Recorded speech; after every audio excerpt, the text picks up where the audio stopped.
Welcome to the Behavioral and Psych Talent segment of our healthcare video discussion series. I'm Felicia Barbara, business specialist focused on the healthcare sector at the Pikes Peak Workforce Center.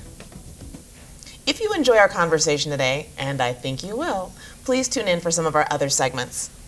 We want to spend some time today talking specifically about the mental and behavioral health needs of the community and its impact on our area workforce.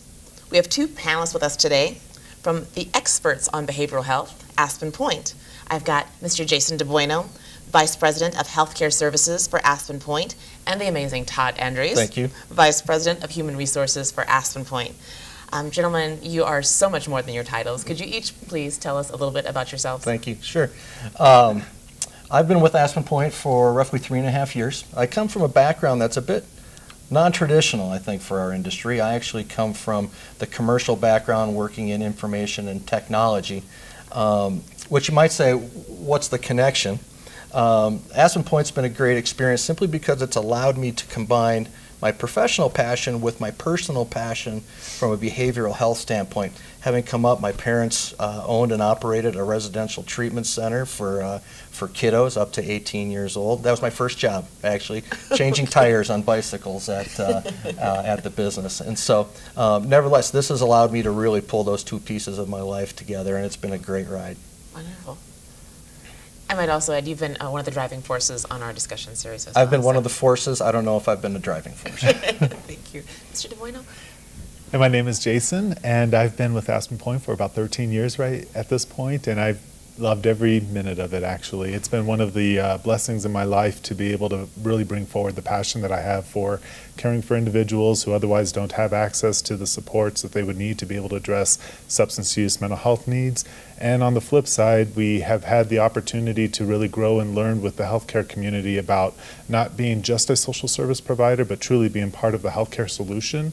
And while it's been an interesting opportunity to learn and grow, it's been also probably the most profound experience that I've had to be able to see people's lives change when you really do care enough to be able to share some empathy with the people in need and be able to figure out how do you come up with solutions that really position people to be on the path of recovery and wellness. Thank you. There's been a lot of discussion about the shortages of behavioral health talent and an increased awareness of mental health issues in our community. Can you share some thoughts on how that's going to affect the workforce in our community, both currently and in the future? Sure. I think to understand that question, you have to back up just a little bit because we have the issue, politics aside, of healthcare reform and its impact in our communities, across the country, et cetera. And again, taking kind of people's individual political views and put them aside for a moment. Healthcare reform really has three key areas or three key goals. We call them the triple aim.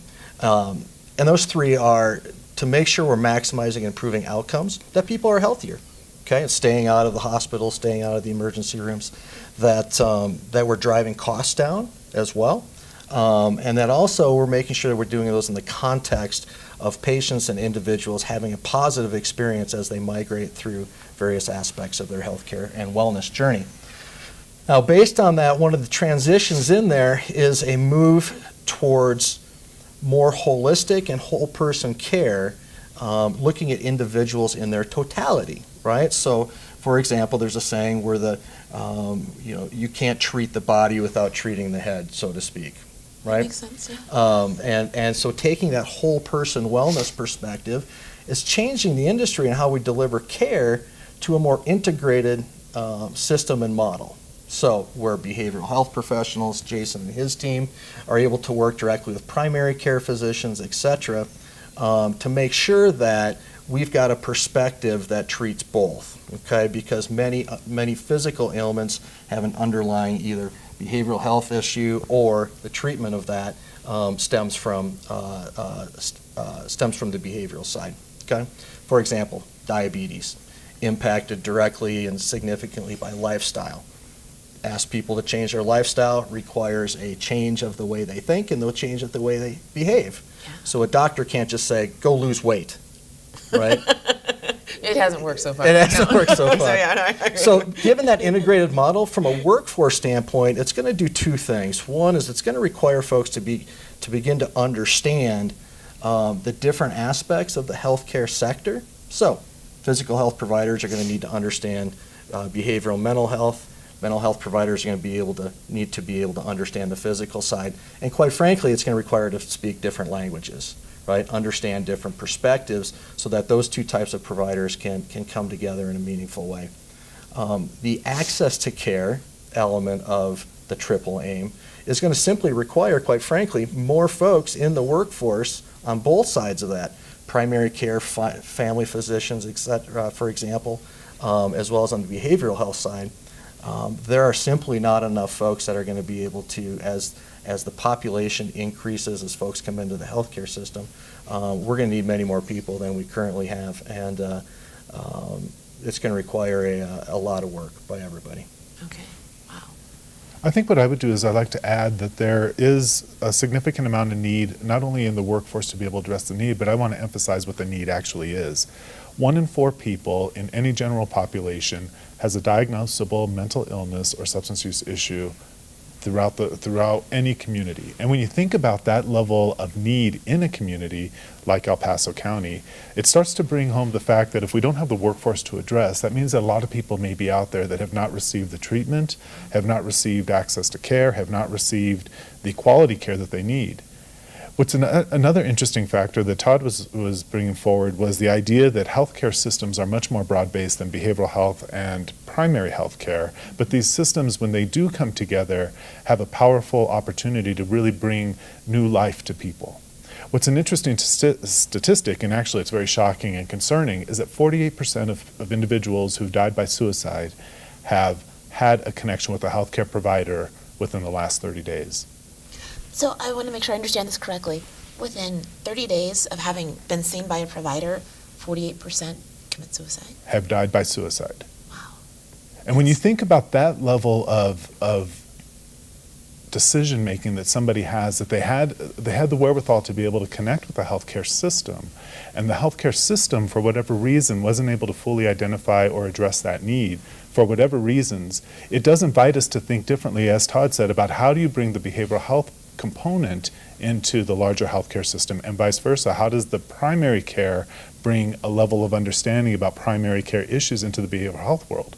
Like the gentleman, let's say, that comes in with diabetes, and if this is going to be a life-changing situation for this individual to the point that's going to impact relationships with family, with friends, job opportunity, all of those pieces, if you only diagnose the diabetes and you forget about the mental health needs and the substance use issues that can go along with that, it's almost not a surprise that we would have that level of illness kind of walking out the door. And that's why I think the triple aim that Todd was talking about means that our system has to come together in a much different way than it ever has before, for truly the benefit of people who are most ill in our community. Gentlemen, thank you for the work that you do and have been doing for a long time. It's critical. Jason, in your role with Aspen Point and the work that you do across the region, where do you see the greatest needs, and how do those needs impact the workforce? I think the greatest needs that we have in the workforce is recognizing, again, that 1 in 4, in the general population, these are people that are working side by side with you, Felicia, side by side with me, and side by side with people in all different employment settings. And I think that the first piece is that people have to be able to have an awareness of asking a question that is so difficult. And mental health first aid is one of the opportunities to train up to that question, which is being okay with asking the question, are you okay?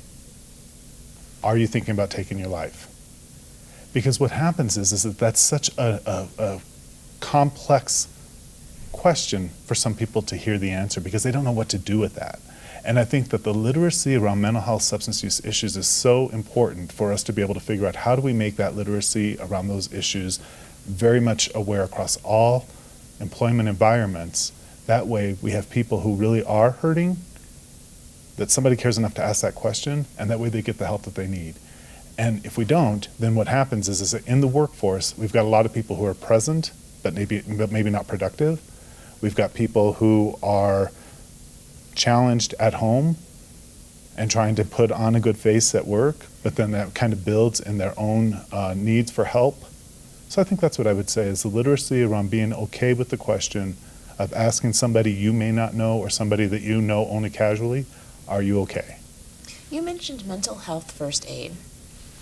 Could you elaborate a little bit on that? Yeah, mental health first aid, what it is, it's a very important program. It's a training program that we have available throughout the state of Colorado, and what it's intended to do is to be able to make sure that people who are similar to CPR first aid have been trained in that model. This is on the behavioral health side. So what that means is that somebody would have an understanding of, again, that question, are you okay? Are you thinking about taking your life? That you have a level of comfort with that you know the resources in your community depending on that answer, and you recognize the signs of symptoms about when it's okay to ask that question. So it's a very important model in our community, and I'm proud that El Paso County has trained the most people in the entire state of Colorado, led in partnership with an organization that Aspen Point partners with, the National Alliance on Mental Illness, and we have trained, I think right now we've got 6,000 people plus trained in this community, and the intent was never to train, let me back up, the intent was not to only train those in the healthcare system, but to train the barbers. Todd wouldn't know about that. To train the Humility is a good thing, I guess. to train the real estate agents, to train all factors of the community. Law Because enforcement, more, teachers. Exactly. More frequently, individuals will run into somebody that has a behavioral health need more so than you're going to have somebody that's experiencing heart issues or those type of issues. It's interesting that we haven't invested a lot as a community, so this is the way that we're now investing in that. What are some of the important workforce issues that you've identified? I mean, I've heard you mention not just, this integration of care, Right. But then I've also heard you talking about this integration within our entire society. Right. I know at the Workforce Center, we've all been trained on mental health first aid, because people can't even begin to look for jobs if they've got this mental health issue, and we have to be able to identify that. So it just seems like this need for behavioral health professionals is just getting larger and larger and larger at every level. Well, when you ask the question, what are we seeing, what are the trends, that's the primary issue. As simple as it sounds, one of the key issues we have is just availability. And availability across the spectrum, right? It's from psychiatrists, MDs, who tend to be the most highly trained, down to our case managers, peer specialists, etc. As the need continues to grow, and as our community and population continues to grow, the ability to access that talent is really, really going to be challenging. It is challenging and is going to continue to be challenging for us, and it's going to take some creative solutions. Now, with that, one of the other issues that I think is noteworthy in our community is the issue of diversity in the therapeutic world, meaning that we need to drive towards a therapeutic representation that matches the demographics of our community as well. And that's an issue that, quite frankly, we haven't cracked the code on, because a lot of times people will gravitate towards practitioners that align with them on a personal level, whatever that may be. Okay. The other issue is I think, and Jason, you can maybe add some color here as well, is the issue of retention. So in addition to finding them, one of the bigger issues also is keeping them and keeping folks in our profession, because it is, sometimes we see the sickest of the sick. Wow. Sometimes we hear the hardest of the hard, right? And so it is, much like nursing and some of the other healthcare professions, burnout and those types of things is a key issue. Second to that is we have a somewhat migratory population with a large military population, and we employ a lot of military spouses. And so you have those folks entering the workforce, thank goodness, but unfortunately you having them exit the workforce as well. And so, which can be challenging both from a care perspective. I meet with you today, but unfortunately your spouse gets redeployed. Now tomorrow I'm working therapeutically with Jason. So that's an issue as well. But on that issue of retention, why don't you talk a little bit about... Yeah. I think that one of the areas of retention is being able to address the vicarious trauma that can go with the stories or with the experiences that people have and what they present with, to continually hear those stories, the challenges, and knowing that you want to provide empathy and be available. There's also a personal balance to that, to be able to know to what degree can I provide empathy where I don't own the story, don't take that story home, don't let that crush my spirit for being in the field. It's almost like when you're on a plane, you hear the announcer say the oxygen mask, on yourself before you put on. You've got to make sure that you've got the oxygen to be able to breathe, to be able to know what you're doing with that support that you're bringing to other people. And oftentimes with the amount and volume of stories that are so challenging and so horrific in many cases, that finding a place and time to breathe is important. And that's why I think workplace environments that have a spirit of wellness and health to them, that focus on making sure that there's an avenue to really take care of yourself, care for the caregiver kind of concept, being able to bring that forward in a meaningful way does have value, and I think positions for retention. Also, I think the systems have to remain competitive. Meeting the triple aim, being able to make sure that we're delivering quality care means that we have a sustainable model of financing that allows for people to stay in the field so that systems can afford to keep them in the field and stay aligned with competitive wages that wants people to go into the field. It's also very interesting, I think, that some people are choosing to be outside of the healthcare system at this point because there's other avenues that pay much higher than the healthcare system. And I think that that's one of the other areas that Todd has been working alongside many people in the HR world in healthcare to find out how can we be competitive, how do we stay competitive, and ensure that we're getting the best talent. I think the other piece of retention is to maximize credentials. And what I mean by that is that oftentimes we will have individuals that come into our system, let's say a doc, an MD that comes into our system. And what the challenge is that an MD can deliver therapy, but so can a therapist. And so the idea is we want to make sure that we're maximizing that MD to really help support medically, and that the therapists are supporting clinically through therapy, and making sure that we've got the right strata of support based on that aligned degree. And so it helps us to be able to operate more efficiently, which I think also brings the level of retention, because people feel like they're bringing the best of themselves to why they went to school, why they really learned about this, and that personal mission piece. What strategies have you explored with regards to these talent shortages and retention? I mean, you've identified some really large problems. And what recommendations do you have for our community? Well, this as in our day-to-day life, this is a tag team, and Jason and his team are great in terms of trying to find some creative solutions and partner in a lot of areas. But to date, we've tried to work closely with the military, and as the military population changes, particularly on the physical, on the psychiatrist level, we're working with the military to get folks as they're retiring out of the military and try to transition into, for us, community behavioral health. And so that's a population that we need to continue to work closely with. We also work closely with them from a care-based standpoint as well, working with some of our returning troops and their family.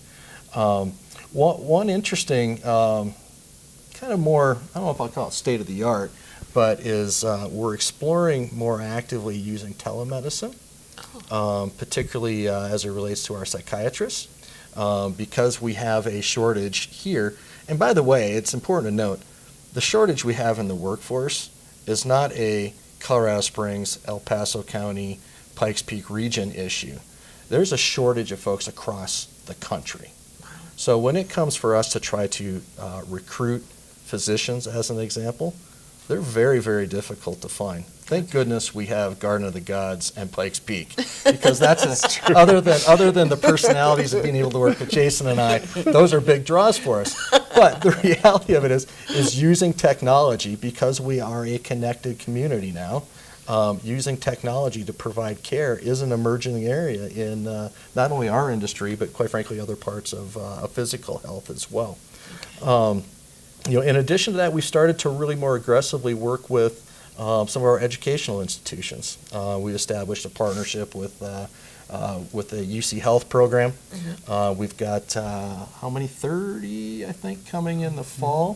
Folks coming through working with us in their rotation program. They're going to spend some time in our acute care unit, what we refer to as the lighthouse. The And lighthouse? so the lighthouse. And In the middle of El Paso in the County. middle of us. It's the pillar of light when you're in a yeah, struggle it is. point. Okay, got it. All right, lighthouse. It is lighthouse in its symbolic and metaphoric way, I right? understand. Okay, It's a got it. place of solstice and where to go for help, Got right? it. Okay. Thank you for clarifying that. I hadn't thought of that reference before. But so those are just, we're going to need to get more connected with the academic institutions locally, regionally. When we start talking about things like training people on mental health awareness and/or that ability to speak multiple languages, those are areas that we can address locally through Pikes Peak Community College or some of University of Colorado or beyond. So there's an element where I think going forward, it's going to start to turn into a grow your own type of model as well. And then some of the retention things that Jason has talked about, particularly in our organization, we've tried to be very proactive from a wellness standpoint, because particularly with millennials and or others, they tend to be whole person thinking. They tend to like to have a work environment that's exciting, fun, and positive. And so, we spend a lot of time and effort on employee wellness. And as hokey as it may sound, we have our annual Aspen Point kickball tournament, which, by the way, I'm proud to say that my team won. I was the referee, which had nothing to do with it. No, of course not, right? But things like that, and things like we just finished up I'm not sure this is proprietary or not, but we'll say the Biggest Loser program. We lost the equivalent of 4 adult males over the course of 6 weeks. And people have fun with that, right? And that's an element from a retention standpoint that we're able to help people exhale a little bit, give a different perspective. And I think a combination of soliciting from current sources, the military and folks that are relocating, working with our area partners, doing some of the creative technology, and then lastly, quite frankly, just investing in the folks that we have are going to be key to our success, and I think the success of employers in the community. Who's a good fit for Aspen Point, if that's it? Clearly, Jason and I. Oh, that's Absolutely. right, obviously. Community mental health is different a little it is. bit. We serve a population that is underserved, typically, high in need, a demographic that oftentimes without treatment will end up in the emergency rooms, right, for issues that may or may not need to be addressed in an emergency room. And so, it is a workforce, and yes, who would fit? It's folks who are really willing and interested in doing some of the really hard work, quite frankly. And I don't mean hard work in effort. I mean hard work in empathy, in caring, in providing service, in a willingness to go into the community, in some communities where other folks may not want to go, and to serve a population that sometimes can be a little dicey. And so it's a workforce that is highly engaged in what they do. They care tremendously about the people that they serve, and they get great pleasure in working with Jason and I. Okay. So shifting gears slightly. Hang on, let me ask him the question. Yeah, I guess the way I would respond to that is that Aspen Point, while we are unique in some ways because of the scope and range of services, the large amount of staff that we have in this organization, we are not unique in the healthcare system. Correct. So a few things is that healthcare system, I think that people can be most successful who are adaptable, committed, competent, sometimes charismatic helps, and creative. I think that those are the areas that I would say that really cut across all of healthcare systems. If you have that kind of formula, people can be successful regardless of what healthcare system you're involved with. And at Aspen Point, you get a chance to work with us, which is which is icing on the cake. And maybe we might make the kickball team. That's right? Maybe. So we're shifting gears slightly. We've spent some time discussing the competencies and workforce needs, but what about healthcare related providers as employers? what thoughts do you have about the issue of mental and behavioral health in the workplace? Maybe talk a little bit again about that 1 in 4. Yeah, well, again, 1 in 4 people in the general community are have a diagnosable condition and need support. What's interesting is I think that when you overlay in the healthcare system that concept of vicarious trauma, I would venture to guess, I don't know if there's any research around this yet, but I would venture to guess that it's probably a little bit higher than 1 to 4 in the healthcare system. Because if you don't have responsible organization, employers that are really supporting the individual to be as successful as they can be, then you can imagine they carry a lot of that burden. And so I don't know what the research is about that level of care. I will let you know that there was a national study many, many years ago, about 5 years ago, that some of the rates of suicide were a little bit higher in psychiatrists than in other MDs. And again, if you think about that, it goes back to the idea of where do people find the time and space to breathe to be able to do the work they can do. Wow. So I would say that that it's just important to be aware as an employer to have, I would suggest, EAP, employee assisted programs, being available readily for people in need. I think that when there are any major traumas in the community or major catastrophic events in a community, oftentimes the healthcare system are the first responders. It's important to be able to structure time for debriefing, understanding, recognizing that the folks that are there have put a complete shield of themselves to that situation to be a support, but at some point when that shield goes away, it can be a very rush into one's psyche, and to be able to make sure that you're working through that process with first responders. I think that the healthcare system also includes a lot of the social service entities that are out there as well. So some of the systems of support, like the faith community, I think the faith community frequently hears a significant amount of issues, and they're not necessarily trained clinically to even be aware about some of the issues that are out there. When we had the Waldo Canyon fire and all the issues that are around there, we had an outreach from the Humane Society, which is a social service agency here.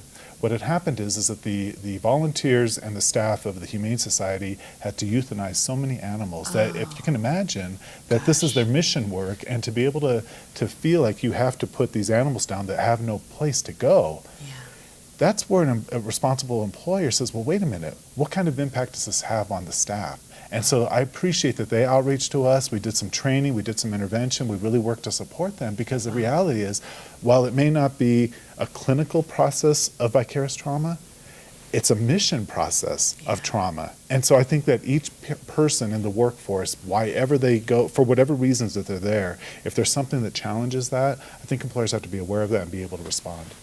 You know, I'd build just slightly on that. Yeah. I think, we talked earlier about maintaining as an employer an awareness of mental and behavioral health related issues in your workforce through things like mental health first aid, which I think start to drive that type of connection. But also as an employer, I think you have to look at it in ways of, are you creating a culture, process, and infrastructure that continues to reduce the stigma of having mental or behavioral health needs.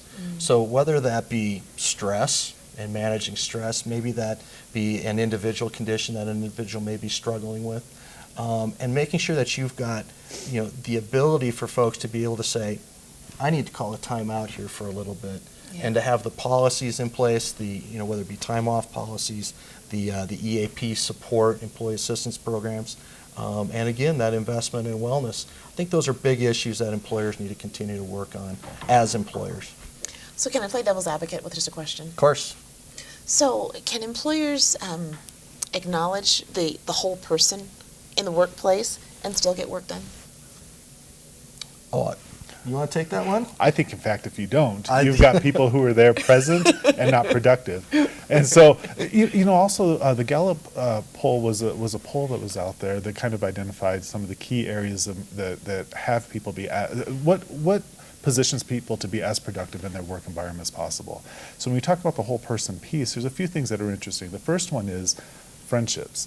Yeah. Friendship in the workplace is actually a very important piece for people Absolutely. to feel productive and committed. And engaged. Second thing is mission focus, that there's some reason why you're there that's bigger than the paycheck, that there's something that you're committed to. And if an employer can allow for that to be able to kind of fly in somebody's life while they're at work, you actually have more productivity out of that. the third one is creative, that people generally want to have some creative juice flow, whatever their role and responsibilities within that, to be as creative within that kind of bank of the river of whatever they're bringing to that organization. That's another key piece that I think is important. Also, to be aware of the work and life balance.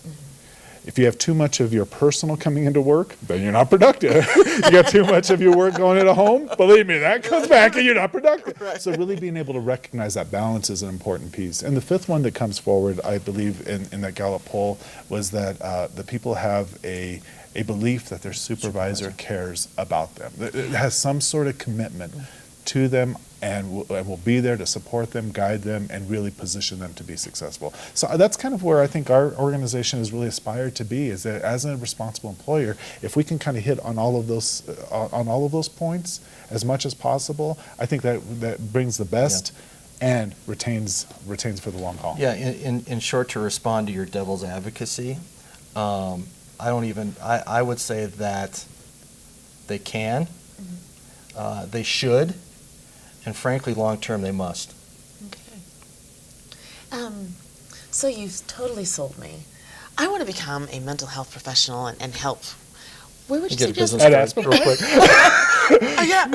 So where do you start? Where would you advise someone who wanted to get into a career in mental health to start, especially I don't know, young adults, K through 12, folks that are still considering, like, what am I going to do with my life? Who am I going to be when I grow up? Right.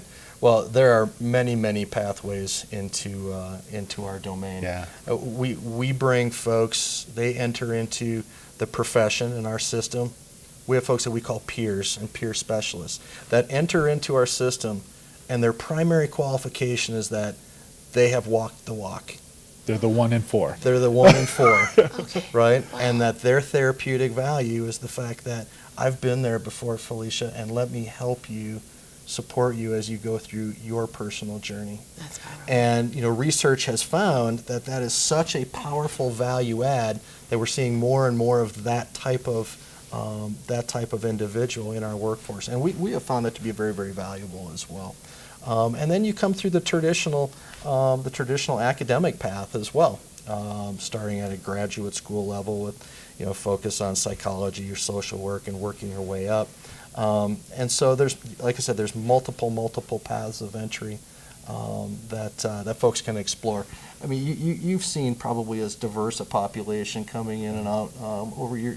Jason's been in the profession longer than I have, so what thoughts do you have that you've seen folks? Well, first I started out to be an air conditioner repair person. So so my path changed. And the way my path changed was because I was a student involved with establishing a soup kitchen for migrant workers and their children in Greeley.